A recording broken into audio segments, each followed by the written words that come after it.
आजच्या युगात मोबाईल फोनशिवाय आयुष्यात जगणंच मुश्किल झालंय.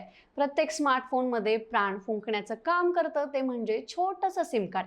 पण तुम्हाला माहिती आहे का, सर्वात पहिलं सिम कार्ड कुणी शोधलं? तर सिम कार्ड, ज्याला सबस्क्रायबर आयडेंटिटी मॉड्यूल असंही म्हणतात.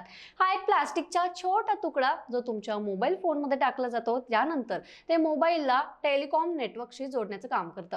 सिम कार्ड शिवाय स्मार्टफोन सेल्युलर नेटवर्कशी कनेक्ट होऊच शकत नाही. कॉल करणं, SMS पाठवणं आणि मोबाईल डेटा वापरण्यासाठी सिम कार्ड आवश्यकच असतं. सर्वात पहिलं सिम कार्ड 1991 मध्ये जर्मनी स्थित स्मार्ट कार्ड निर्माता कंपनी जीसेक अँड डेव्हरिएंटने शोधून काढलं. या कंपनीने पहिलं 300 सिम कार्ड फिनलँडच्या वायरलेस नेटवर्क ऑपरेटर रेडिओ लिंजाला विकलं. निर्मितीच्या वेळी युरोपने global system for mobile communication नियमावली स्वीकारली होती. GSM हे एक डिजिटल मोबाईल नेटवर्क आहे जे युरोपमध्ये आणि जगभरातील मोबाईल फोन वापरकर्त्यांद्वारे मोठ्या प्रमाणावर वापरलं जातं.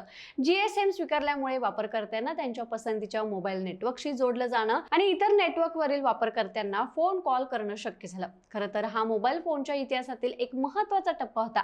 आता सिम कार्डच्या वापरामुळे जगभरात तब्बल 7 अब्ज उपकरणं मोबाईल नेटवर्कशी जोडली जाऊ शकतात. तर ही माहिती तुम्हाला कशी वाटली आम्हाला कमेंटमध्ये नक्की सांगा आणि बखर लाईव्हला फॉलो जरूर करा.